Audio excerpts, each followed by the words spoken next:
नमस्कार, स्वागत है आप सभी का एसएससीएन न्यूज के इस बुलेटिन में। और आइए सबसे पहले नजर डालते हैं आज की खास खबरों पर। जमशेदपुर में भारी कोरोना ब्लास्ट से हड़कंप, प्रशासन सतर्क। एक दिन में कोरोना संक्रमित लोगों का आंकड़ा 350 के भी पार। दूसरी तरफ नगर वासियों की घोर लापरवाही ने बढ़ाई प्रशासन की चिंता। प्रशासन ने लोगों से की टीके लगवाने व गाइडलाइंस के पालन की अपील। जेएनएससी अधिकारियों ने जुबली पार्क घूमने आने वालों को खदेड़ा। कोरोना गाइडलाइंस का पालन न करने पर दी कार्रवाई की चेतावनी। पार्क बंदी के निर्देश के बाद भी वहां पिकनिक कर रहे थे कई लोग। जुबली पार्क का खुला रहेगा गेट, लेकिन पार्क के अंदर नहीं जा सकेंगे सैलानी। पार्क वाले सड़क से गुजर सकेंगे वाहन। और झारखंड राइफल एसोसिएशन के डिसएफिलिएशन को लेकर मचा बवाल। राइफल एसोसिएशन ने ओलंपिक संघ की कार्रवाई पर उठाए कई सवाल। एसोसिएशन अध्यक्ष ने उठाया झारखंड ओलंपिक एसोसिएशन के क्षेत्राधिकार का मामला। कहा कार्रवाई करनी ही थी तो पहले उन्हें करना चाहिए था सूचित। आइए बात करते हैं जमशेदपुर में हुए भीषण कोरोना ब्लास्ट के कारण प्रशासन में मचे हड़कंप की। जमशेदपुर में कोरोना संक्रमित लोगों की संख्या में बेतहाशा वृद्धि के बाद भी शहरवासियों की घोर लापरवाही ने चिकित्सा विभाग के साथ ही जिला प्रशासन की भी चिंता बढ़ा दी है। जमशेदपुर में विगत 24 घंटों में कोरोना संक्रमितों की संख्या 350 को भी पार कर जाने से प्रशासनिक अधिकारी सकते में हैं।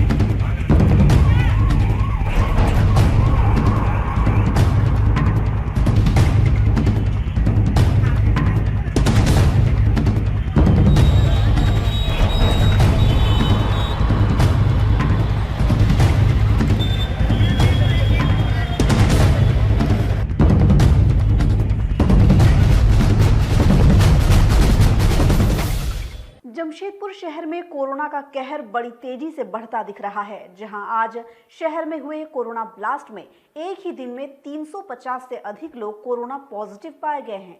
ये आंकड़ा अभी और बढ़ने की आशंका है। वहीं विगत 24 घंटे में 2 लोगों की कोरोना से मौत भी हो चुकी है। मरीजों के बेतहाशा बड़े आंकड़े और मौतों को लेकर स्वास्थ्य विभाग सकते में है। वहीं दूसरी ओर शहरवासी इस सबसे बेपरवाह लगातार लापरवाही बरतते हुए कोरोना को दावत दे रहे हैं। बाजारों में लोग बिना मास्क के घूमते नजर आ रहे हैं, जो चिंता का बड़ा कारण बना हुआ है। एसीएस डॉक्टर साहिर पॉल ने शहरवासियों से अपील की है कि वे कोरोना का टीका लगवाएं और कोरोना की गाइडलाइंस का पालन करते हुए ही बाहर निकले। देखिए, पिछले 6-7 दिन में 600 से ऊपर केसेस हो गए। आज भी अगर आप देखें तो हम लोग आज आंकड़ा देख रहे थे, अभी रिपोर्ट तो फुल नहीं है, लेकिन 300 केसेस पार हो गए हैं। हो सकता है 400 भी हो और उससे ज़्यादा भी हो सकते हैं। रहा कल भी एक मौत हुआ था टीएमएच में और आज भी एक मौत हुआ है। तो दोनों मरीजों में एक समानता यही थी कि दोनों और कोविड तो था ही, लेकिन और बीमारी से भी ग्रसित थे, जो एक कारण बन सकता है कोविड से डेथ होने का, जो कोविड का इन्फेक्शन पकड़ने का। लेकिन आज हम जैसे साक्षी बाजार में भीड़ भाड़ देख रहे थे तो ये समझ आया कि हम लोग अभी भी समझ नहीं पा रहे हैं। बिना मास्क का घूम रहे हैं, भीड़ में घूम रहे हैं। तो जो कोविड है उसको अपने पास आप बुला रहे हैं। तो मेरा यही अपील है कि प्लीज़ कोविड अप्रोप्रिएट बिहेवियर को फॉलो करिए। गवर्नमेंट की जो गाइडलाइंस हैं उनको फॉलो करिए और अपने आप को कोविड से बचाइए। अपने आसपास वाले को बचाइए, अपने घर वालों को बचाइए। लोग अभी कोविड से पॉजिटिव हो जा रहे हैं, बोलते हैं कि हम घर पे जाएंगे, हमको कोई सिम्टम नहीं है। पता लगा 4 रोज़ के बाद उसके पूरा घर का घर पॉजिटिव हो गया। तो प्लीज़ ऐसा नहीं करें। अगर थोड़ा आपको लगता है कि कोविड का कोई भी लक्षण आपको लगता है, तबीयत खराब लगती है, please go and get it tested. और अस्पताल में अगर भर्ती हो सकते हैं तो जाके भर्ती हो जाइए हॉस्पिटल में। दूसरी बात, जिन लोगों ने वैक्सीन नहीं लिया है वो जाकर वैक्सीन ले, अभी भी वक्त है। जाकर वैक्सीन लें। अब कल से 15 से 18 वर्ष के जो बच्चों के लिए शुरू हुआ है, तो सारे स्कूल्स में ये वैक्सीन दिया जाएगा। तो मेरी आग्रह है सबों से कि वैक्सीन लें और अपने आप को इस कोविड की महामारी में इतना ही योगदान अपना करें ना कि आप आराम से घर पर बैठें। जब घर पे आराम से बैठिएगा तो दूसरों तक ये बीमारी नहीं फैला सकिएगा, ना दूसरों से ले सकिएगा। मास्क पहनिए, दूरी मेंटेन करिए, हाथों को धोइए। वायरस तो वायरस ही होता है। महामारी आई है, बोलने को तो महामारी आई है तो जाएगी भी, लेकिन खतरा सभी को है, बच्चों को भी है और बड़ों को भी है। तो वैक्सीन ले लेंगे और जो सामाजिक दूरी है, मास्क लगाएंगे और मतलब भीड़ भाड़ से बचेंगे। आइए बात करते हैं जेएनएसी प्रशासन द्वारा जुबली पार्क में पिकनिक कर रहे लोगों को खदेड़े जाने की। राज्य सरकार द्वारा कोरोना को लेकर जारी नई गाइडलाइंस में पार्कों को बंद करने का स्पष्ट निर्देश दिए जाने के बाद भी मंगलवार को जमशेदपुर के जुबली पार्क में आगंतुकों का जमावड़ा लगा। हालांकि इसकी भनक लगते ही जेएनएसी के अधिकारियों ने पहुंचकर उन्हें समझा बुझाकर वहां से वापस लौटाया।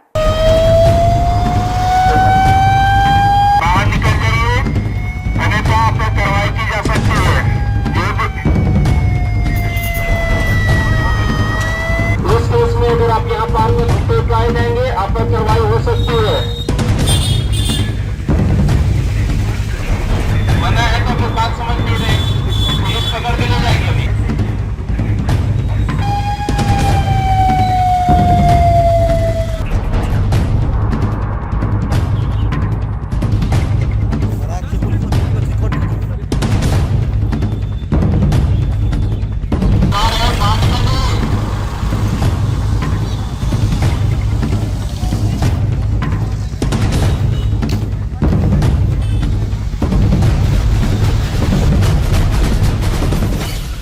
राज्य में कोरोना की बढ़ती रफ्तार के मद्देनजर राज्य सरकार ने गाइडलाइंस जारी कर दी है, जिनमें पार्क, जिम, शिक्षण संस्थानों को बंद करने का निर्देश दिया गया है। लेकिन सरकार के निर्देश के बावजूद मंगलवार को जमशेदपुर जुबली पार्क में कई लोग पिकनिक करते नजर आए।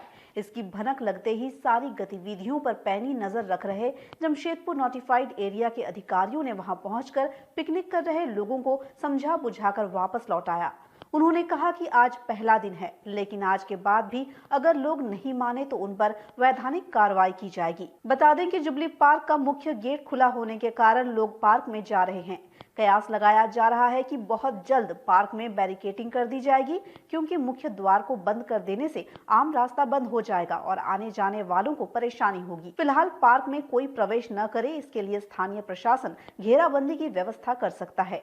वहीं प्रशासन ने लोगों से सरकार की गाइडलाइंस का पालन करने का आग्रह किया है। लॉकडाउन होने के बाद, चाहे इस तरह से पार्क बंद करने के बाद जो आंशिक लॉकडाउन किया गया है और पार्क क्या है पिकनिक स्पॉट को बंद किया गया है, इसका आज पहली दिन है, इसलिए हम लोग इम्प्लीमेंट करवा रहे हैं। इसके बाद हम लोग और सारा मेजर्स लेंगे। जो गाड़ियाँ यहाँ पार्किंग करेगा उस गाड़ियों को हम लोग खिंचवा करके थाने में बंद करेंगे और जो फाइन करवाएंगे नो पार्किंग में फाइन करवा देंगे। साथ ही साथ हमारी टीम हमेशा घूमेगी और इसके साथ कई जगह पे बैरिकेडिंग वगैरह भी कराने का है, तो ये भी काम हम लोग इम्प्लीमेंट करते हैं। आप देखे होंगे कि आज भीड़ पूरी ऑलमोस्ट छट गई है, भूले वोट पे 2-4 गो लोग आते हैं, है ना। इसके ऊपर भी हम लोग कार्रवाई कर रहे हैं ताकि एक बार इसको एक पब्लिक में एक जागृति आ जाएगी कि यहाँ पे नहीं आने दिया जा रहा, तो ऑटोमेटिकली लोग रुकेगा और आप लोग का भी श्रेय रहेगा, आप लोग का भी योगदान रहेगा। इसको न्यूज़पेपरों में ज़्यादा से ज़्यादा प्रचारित करें कि जुबली पार्क अभी 15 तारीख तक पूरी तरह से बंद है, कोई ना आए पार्किंग यहाँ पे, क्योंकि पिकनिक मनाने के लिए जो आते थे वो नहीं आएंगे और घर पे रहें। जनरली जो काम पड़े तभी। अभी कोरोना का बहुत विस्फोट हो गया, आधी 14 केसेस अभी तक 2 बजे तक 14 केसेस रेलवे स्टेशन में पॉजिटिव आ चुके थे और जनरली बंगाल से आने वाले जो लोग हैं मैक्सिमम लोगों का पॉजिटिव केसेस आ रहे हैं। तो ऐसे परिस्थिति में इनको अगर नहीं रोका जाए तो बहुत बड़ी घटना से इनकार नहीं किया सकता है। और ऐसी परिस्थिति में एक बार अगर ये वेरिएंट अगर मुटे तो फिर से किया तो हम लोग के लिए काफ़ी कठिनाई का सामना करना पड़ेगा। इसी उद्देश्य को लेकर के हम लोग चारों तरफ से घूम करके लोगों को एक तो इसको काउंसलिंग कर रहे हैं, साथ साथ लोगों को जागरूक कर रहे हैं, थोड़ा डराते धमकाते भी हैं मौखिक रूप से कि और वस्तु स्थिति से उन्हें अवगत कराते हैं कोरोना से क्या अभी हम लोग को क्या स्थिति है, इतनी बढ़ गया, इन सारी चीज़ों को बता करके उनको समझाने का कोशिश किया जा रहा है। क्योंकि पब्लिक में एक हरगर्मिता बहुत है। जमशेदपुर में प्राय देखा जाता है एक तो मास्क नहीं लगाते हैं, हम इसलिए सोशल डिस्टेंसिंग मेंटेन नहीं करेंगे और डिफरेंट टाइप की समस्याएं क्रिएट करेंगे। इतनी ज़्यादा समस्याएं क्रिएट करते हैं जो कि आगे काम करता है उसका भी मनोबल नीचे आ जाती है, बहुत सारी चीज़ें आती है। तो इसलिए आप समूह के माध्यम से हम यहाँ के तमाम नागरिकों से निवेदन करना चाहते हैं, अनुरोध करना चाहते हैं और विनती पूर्वक कहना चाहते हैं कि लोग मास्क लगाएं, सोशल डिस्टेंसिंग मेंटेन करें। कोरोना किसी को नहीं पहचानता है, कौन छोटा है, कौन बड़ा है, कौन मध्यम है, ये किसी को नहीं पहचानता है। एक बार इन्फेक्शन फैलता है तो पूरे परिवार को आक्रांत कर देता है और ऐसी परिस्थिति में दुर्घटना से बचने के लिए और इस तरह से कोविड जैसे महामारी से बचने के लिए आम जनों का सहयोग प्रशासन को चाहिए। आइए अब बात करते हैं झारखंड राइफल एसोसिएशन के डिसएफिलिएशन को लेकर शुरू बवाल की। झारखंड ओलंपिक संघ द्वारा झारखंड राइफल क्लब को डिसएफिलिएट किए जाने के मामले ने तुल पकड़ लिया है। झारखंड राइफल एसोसिएशन ने झारखंड ओलंपिक संघ की कार्रवाई को मनमाना बताते हुए इसे बर्दाश्त नहीं करने की बात कही। एसोसिएशन के अधिकारियों ने इस प्रदेश की प्रतिष्ठा घटाने वाला कदम भी करार दिया। बता दें कि विगत दिनों समाचार माध्यमों में झारखंड ओलंपिक संघ द्वारा झारखंड राइफल एसोसिएशन की मान्यता रद्द कर दिए जाने की खबर आई थी। इस पर प्रतिक्रिया व्यक्त करते हुए झारखंड राइफल एसोसिएशन के अध्यक्ष दिवाकर सिंह ने यहां प्रेस कॉन्फ्रेंस कर ओलंपिक संघ की कार्रवाई को अनुचित करार दिया है। दिवाकर सिंह ने कहा कि डिसएफिलिएशन की कार्रवाई से पूर्व उनसे कुछ पूछा भी नहीं गया और न अब तक इस कार्रवाई से संबंधित कोई पत्र ही उन्हें भेजा गया है। दिवाकर सिंह ने राइफल एसोसिएशन के एनआरएआई की गाइडलाइंस के अनुरूप चलने की बात बताते हुए कहा कि झारखंड ओलंपिक संघ को ऐसी कार्रवाई करने का हक ही नहीं है और अगर उन्होंने ऐसा किया ही है तो राइफल एसोसिएशन से इस संबंध में कम से कम जवाब तो तलब करना ही चाहिए था। 31 दिसंबर को जो समाचार पत्रों से हम लोगों को मालूम हुआ कि झारखंड स्टेट राइफल एसोसिएशन की मान्यता जो कि झारखंड ओलंपिक एसोसिएशन है उससे डिसएफिलिएट कर दिया गया है एवं एक इस आशय का पत्र एक सेक्रेटरी एनआरआई को भी लिखा गया है और अलग से एक पत्र उपायुक्त झारखंड को सभी जिलों को भी लिखा गया है। इस विषय में यह कहना है कि जो पत्र लिखा गया है उसकी आज तक हमें कोई कॉपी ही नहीं मिली। हम लोगों को समाचार पत्र के माध्यम से मालूम चला कि हम लोग को डिसएफिलिएट कर दिया गया है, जबकि उनके संस्था जेओआई के वाइस प्रेसिडेंट जो है, एक वाइस प्रेसिडेंट श्री उत्तम जी भी है, उत्तम चांद जी हैं, जो झारखंड ओलंपिक एसोसिएशन में वाइस प्रेसिडेंट है, इनको भी जानकारी नहीं है कि संस्था को डिसएफिलिएट कर दिया गया। किसी भी संस्था को डिसएफिलिएट करने के पहले कुछ गाइडलाइंस नॉर्म्स होते हैं जिसमें कि पहले तो शोकॉज आप इशू करिएगा, बिना शोकॉज से अगर आप संतुष्ट नहीं हैं तब आप इस संस्था की मान्यता को आप रद्द कर सकते हैं या नहीं रद्द कर सकते हैं। इस विषय में हमें यही कहना है कि उन्होंने जो उसमें क्लॉज दिया है उस क्लॉज में लिखा है कि हमारी जो धनबाद में जो एजीएम हुई थी जो 19 दिसंबर को, उसमें इलेक्शन का एक प्रावधान था, इलेक्शन वोटर लिस्ट के आधार पर नहीं हुआ है। तो हम लोगों को यही कहना है कि हमारी जो उस दिन की एजीएम हुई थी उसमें पूर्व में हम लोग का और कन्वेंशन रहा है कि जो ऑब्जर्वर आते हैं, जो पर्यवेक्षक आते हैं वो एनआरआई से आते हैं। चूंकि हम एनआरआई हमारी पेरेंट बॉडी है तो एनआरआई के 2 पर्यवेक्षक आए थे। एक पर्यवेक्षक श्री वीके ढाल जी जो सीनियर वाइस प्रेसिडेंट एनआरआई के हैं, दूसरे पर्यवेक्षक जो थे वो थे अशोक चटर्जी जी जो बंगाल राइफल एसोसिएशन से है। तो 2 पर्यवेक्षक के बीच में सारी एजीएम की प्रोसीडिंग उन्हीं के देख रेख में हुई।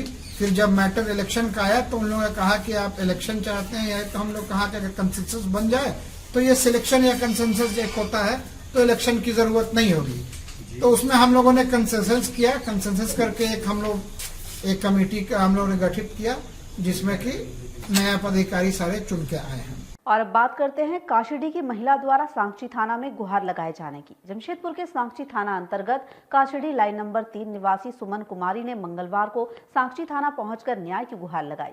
सुमन ने सास राजोबाई द्वारा प्रताड़ित एवं मारपीट करने का आरोप लगाते हुए अधिकारियों से न्याय दिलाने की मांग की। सांची काशीडीह लाइन नंबर 3 निवासी सुमन कुमारी मंगलवार को अपनी सास के विरुद्ध प्रताड़ना एवं मारपीट की शिकायत दर्ज कराने पहुंची। सुमन ने बताया कि उसकी शादी 2013 में दीपक कुमार के साथ साथ हुई थी। शादी के बाद से ही जेठ और जेठानी के साथ सास उसे प्रताड़ित करती है। सास अपने 2 बेटे ओम प्रकाश और देव प्रकाश को ही हिस्सा देती है, उनके पति को हिस्सा नहीं दिया जाता। 2 साल से वे लोग थाने में शिकायत कर रहे हैं। एसपी से भी मामले को लेकर शिकायत की गई पर कोई कार्रवाई नहीं की गई। बीती रात सास और जेठ द्वारा मारपीट की गई। सास घर का पूरा किराया 2 भाइयों में बांट देती है। उसके पति को कुछ भी नहीं दिया जाता। उनके पति मजदूरी कर घर चलाते हैं। सोमवार रात सभी ने मिलकर उसके साथ मारपीट की, जिसके बाद उन्हें एमजीएम अस्पताल में इलाज कराना पड़ा। जेठ जेठानी और सास मारपीट की है। क्या नाम है जेठ का जेठानी का? ओम प्रकाश वर्मा बड़े जेठ, जेठानी कोनिका देवी, देव प्रकाश वर्मा मंझला जेठ, जेठानी निशा देवी और सास राजू बाई। कब से विवाद चल रही है? ये जब से मेरी शादी हुई 2013 से, तब से मेरे साथ ये बार बार मेरे को मानसिक तनाव दे रहे हैं और मारपीट मेरे साथ किया जा रहा है। मेरे दहेज का सामान भी लोग रख रहे हैं और बार मुझे भगाने की कोशिश कर रहे हैं, अपने घर से निकालने की कोशिश। हर चीज कभी घर को लेकर घर नहीं देने के कारण बार मेरे को यहाँ से भगाने, अपने हड़प कर हमको भगाने का कोशिश करते हैं। बार घर से हटा देंगे, जायदाद से हटा देंगे, बेदखल कर देंगे, बार यही बोलती है। बहुत बार 2 साल से हम लोग के थाना कंप्लेंट किए, 2 साल से थाना वाले कोई कार्रवाई आते हैं, बस हम ही लोग को बोलते हैं और हम लोग फिर चले जाते हैं। ऑफिस पास भी गए, वो बोले बड़े बाबू से मिलो, बड़े बाबू पास आते हैं तो बड़े बाबू मिलते ही नहीं। हम लोग चाहते हैं कि हमसे इंसाफ मिले, मुझे घर जैसे मेरे पति को कमाई का घर है वो मेरे को भी बराबर मिले और हम सुख से जिंदगी जीना चाहते हैं। मेरी सिस्टर काशीडी लाइन नंबर 3 में 8 साल पहले शादी होकर के गई है और तब से उसके ससुराल वाले पूरी तरह से परेशान कर रहे हैं। उसकी सास राजूबाई और उसका जेठ ओम प्रकाश वर्मा, दूसरा जेठ देव प्रकाश वर्मा प्लस दोनों जेठानियाँ उनको हर समय परेशान करते रहती है और जो भी इनका जो इनकम का स्रोत है उस इनकम का स्रोत में दोनों भाई को ये लोग देते हैं, लेकिन इसका छोटा जो भाई है दीपक कुमार वर्मा को नहीं देता है। आज उसकी स्थिति ऐसी है कि खाने पीने का लाला पड़ा हुआ है और वो कंपनी में जा करके मजदूरी करके खा रहा है। कौन सी कंपनी में? टाटा कंपनी के अंदर में मजदूरी करके खा रहा है। और आज ऐसी स्थिति हो गई कि मेरी बहन का जान लेने पे उतारू हो गए थे। कुछ दिन पहले एक और वीडियो डाउनलोड हुआ था फेसबुक पे और आप लोग फैलाए थे, उसमें बोला भी गया था कि मेरी जान को हानि है और कल वो प्रयास किया गया कि उसके जो जान लेने का प्रयास किया गया। उसकी सास, दोनों जेठ और दोनों जेठानियाँ उन लोग जो है पूरे प्रयास किया कि इनका जान ले लिया जाए और लास्ट में साक्षी थाना में आकर के वो लोग केस दर्ज कराते हैं कि मेरी माँ को मारा है, जबकि ऐसा कुछ नहीं है। उन लोग साजिश के तहत ये किया गया है और इस पर हम लोग चाहते हैं कि कार्रवाई हो और जितना जल्दी से जल्दी अरेस्ट। पहले 2 साल पहले भी हमने आवेदन दिया लेकिन कोई कार्रवाई नहीं होता है। 2 बच्चे हैं इनके और आज ऐसी स्थिति है कि उन दोनों के बीच पढ़ाई लिखाई का कोई व्यवस्था नहीं हो पा रहा, खाने पीने तक का लाला पड़ा हुआ। इन लोग रहते हैं काशीडी लाइन नंबर 3 में। इन लोग का ये मांगना है कि जितना जल्द से जल्द कार्रवाई हो और 5 व्यक्तियों की गिरफ्तारी हो। अगर गिरफ्तारी नहीं होती है तो हम लोग धरना प्रदर्शन करेंगे और भूख हड़ताल करेंगे जब तक उसकी कार्रवाई नहीं होती। और अब बात रोड संस्था की ओर से ग्रामीणों में अनाज वितरित किए जाने की। घाटशिला के आदिवासी बहुल डुमरिया प्रखंड के बांकीशोल गांव में रोड संस्था द्वारा ग्रामीणों को अनाज मुहैया कराया गया। गांव के कुल 73 परिवारों में अनाज वितरित किए गए। इस दौरान पोटका विधायक संजीव सरदार बतौर अतिथि मौजूद रहे। कोरोना काल में गरीब ग्रामीणों के सामने खाने पीने की समस्या की जानकारी मिलने पर सामाजिक संस्था रोड्स की ओर से डुमरिया प्रखंड के विभिन्न गाँवों में ग्रामीणों के बीच अनाज वितरण किया जा रहा है। इसी क्रम में मंगलवार को बांकीशोल गांव में संस्था के सदस्यों ने अनाज वितरण कार्यक्रम का आयोजन किया, जिसमें विधायक संजीव सरदार मुख्य रूप से मौजूद रहे। उन्होंने ग्रामीणों में अनाज वितरित किया। संस्था के कोऑर्डिनेटर श्यामल महतो ने जानकारी देते हुए बताया कि टेक्सॉस की संस्था जीव दया के सहयोग से ये कार्य किया जा रहा है। जरूरतमंद ग्रामीणों की मदद के लिए पहले आदिवासी बहुल डुमरिया प्रखंड के विभिन्न गांवों का सर्वे कर जरूरतमंद परिवारों की सूची बनाई गई, जिसके तहत चयनित प्रत्येक परिवार को 50 किलो चावल उपलब्ध कराया जा रहा है। वहीं इस मौके पर मुख्य अतिथि के रूप में मौजूद पोटका विधायक संजीव सरदार ने संस्था के कार्यों की काफी सराहना की। हंगर एलिवेशन के तहत हम लोग रॉड्स परिवार की ओर से मुसाबनी पोटका डुमरिया ब्लॉक में कुछ चिन्हित किए हैं सर्वे के द्वारा। जो गरीब है उन लोगों को हम लोग 50 केजी करके पर चावल देने का योजना है। ये योजना विशेषतः हम लोग को जीव दया फाउंडेशन टेक्सास की ओर से दिया जा रहा है। तो आज जितने हो सकेंगे, जैसी देर हो चुकी है, जितना हो सकेंगे हम लोग आज दे देंगे। इसके बाद कल को फिर बाकी परिवार को हम लोग 50 केजी करके प्रत्येक परिवार को दे देंगे। टोटल इस गांव के 73 बेनिफिशरीज है। आज हम लोग डुमरिया प्रखंड में हमारे रोड सोसाइटी द्वारा जो बीते दिन कोरोना काल में ऐसे परिवार को अनाज 50 किलो अनाज के लिए आवेदन दिया गया था, उसके लिए आज 50 किलो करके हर एक परिवार को अनाज देने का काम हम लोग किए। और अब बात करते हैं मानगो मंडल भाजपा द्वारा 201 गरीबों के बीच कंबल वितरित किए जाने की। जमशेदपुर महानगर भाजपा की मानगो मंडल इकाई की ओर से मंगलवार को जरूरतमंद लोगों के बीच कंबल वितरण किया गया। मंडल अध्यक्ष विनोद राय के नेतृत्व में आयोजित कंबल वितरण कार्यक्रम में सांसद विद्युत वरण महतो ने गरीबों के बीच कंबल बांटे। जमशेदपुर में सर्दी अपने चरम पर पहुंच गई है। लोग ठंड से परेशान हो रहे हैं। ऐसे में गरीब जरूरतमंद लोगों की जरूरतों को ध्यान में रखते हुए मानगो मंडल भाजपा की ओर से मानगो साउथ पॉइंट स्कूल परिसर में कंबल वितरण किया गया। इसमें सांसद विद्युत वरण महतो सहित पार्टी के कई वरीय नेता भी शामिल हुए। मंडल अध्यक्ष विनोद राय की अध्यक्षता में आयोजित इस कार्यक्रम में क्षेत्र के 201 गरीब जरूरतमंद लोगों के बीच कंबल वितरित किए गए। सांसद विद्युत वरण महतो ने भी गरीबों में कंबल बांटे। मानगो मंडल भाजपा अध्यक्ष विनोद राय ने बताया कि कड़ाके की ठंड को ध्यान में रखते हुए गरीबों के बीच कंबल वितरण किया जा रहा है। आज मानगो में बढ़ती हुई ठंड को देखते हुए भारतीय जनता पार्टी मानगो मंडल द्वारा माननीय सांसद विद्युत वरण महतो के सहयोग से आज जरूरतमंद लोगों के बीच कंबल का वितरण कार्यक्रम रखा गया है, जो कि 201 कंबल का वितरण अभी साउथ पॉइंट स्कूल प्रांगण से दिया जा रहा है। कोविड गाइडलाइन में सभी को मास्क देकर दूरी बनाकर हम लोग सभी को सहयोग कर रहे हैं। और अब बात करते हैं कर्मचारियों द्वारा चांडिल के जमुना ऑटो का गेट जाम किए जाने की। चांडिल के करनीडी स्थित जमुना ऑटो इंडस्ट्रीज के एक कामगार को कंपनी से हटाए जाने के विरोध में कर्मचारियों ने मंगलवार सुबह कंपनी का गेट जाम कर दिया। बाद में कंपनी प्रबंधन द्वारा हटाए गए कर्मचारी को काम पर वापस लिए जाने के बाद कंपनी गेट से जाम हटा। बता दें कि चांडिल के करनीडी स्थित जमुना ऑटो इंडस्ट्रीज प्रबंधन ने एक कर्मचारी को काम से हटा दिया था। इससे गुस्साए कंपनी के कर्मचारियों ने मंगलवार सुबह छम्मू केंद्रीय सदस्य गुरुचरण किस्कू, जिला सचिव बुधेश्वर माड़ी, मुखिया नरसिंह सरदार आदि के नेतृत्व में कंपनी का गेट जाम कर दिया। उनका कहना था कि प्रबंधन हटाए कर्मचारी को जब तक वापस नहीं लेता है तब तक वे गेट जाम नहीं हटाएंगे। इसके पश्चात कंपनी के प्लांट हेड सुधीर चंदेल, सहायक प्रबंधक आर.के. पांडे आदि वहां पहुंचे और कामगारों से बात की। वार्ता में प्रबंधन के हटाए कर्मचारी को वापस लेने पर सहमत होने के बाद हड़ताली कर्मचारियों ने गेट जाम हटा लिया। कामगारों ने कंपनी प्रबंधन को कामगारों के साथ नरमी से पेश आने की चेतावनी भी दी। प्लांट हेड सुधीर चंदेल ने बताया कि जल्द ही कामगारों की एक कमेटी बनाई जाएगी जो कामगारों की समस्याओं से कंपनी प्रबंधन को अवगत कराएगी, ताकि कंपनी प्रबंधन और कामगारों के बीच सामंजस्य बना रहे। दुर्गा पूजा के टाइम पे बोनस के मामले में दो गुटों के बीच में आपस में लड़ाई, उसमें 2 लड़कों के बीच में लड़ाई हुई। तो जिसने पहले हाथ मारा था तो उसको हमने सजा के रूप में उसको 3 महीने के लिए बैठा दिया कि भाई तुमने पहले हाथ छोड़ा था तुम। उसके बाद कल हमने उसको फिर लिया, उसका 3 महीना हो गया। तो उसके बाद बाकी पूरे प्लांट के जितने भी मजदूर थे सारे के सारे एक तरफ हो गए। बोले कि नहीं, आपको इसको नहीं ले सकते क्योंकि ये इसने मारपीट करी।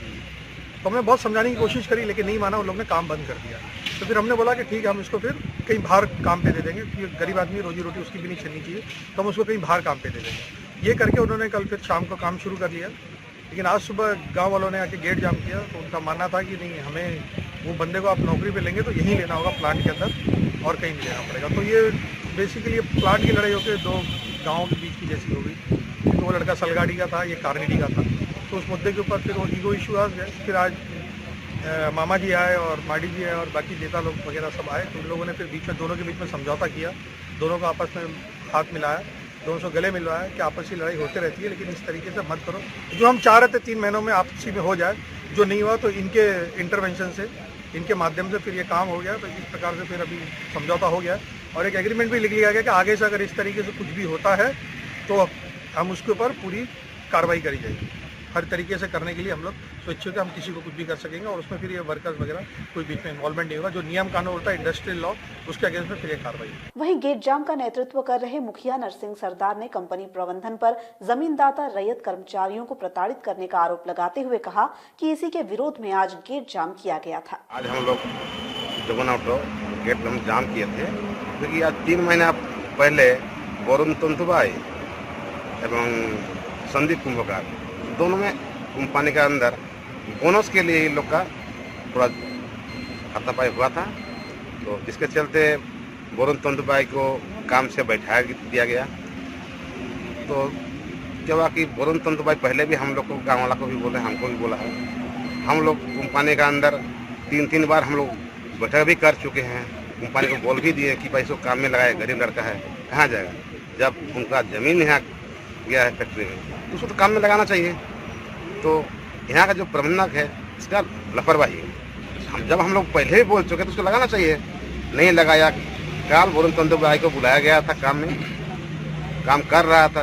इसके बाद उसको यहाँ से बोला कि आप रहिएगा तो कोई लड़का काम नहीं करेगा। और ये एक्चुअली है कि कंपनी जो प्रबंधक है ये बराबर मजदूर को लगाते रहता है। और आज के इस बुलेटिन में फिलहाल इतना ही। हम फिर हाजिर होंगे कुछ और नई ताज़ा खबरों के साथ। तब तक के लिए SSCN न्यूज़ की पूरी टीम की ओर से मुझे दीजिए इजाजत। नमस्कार।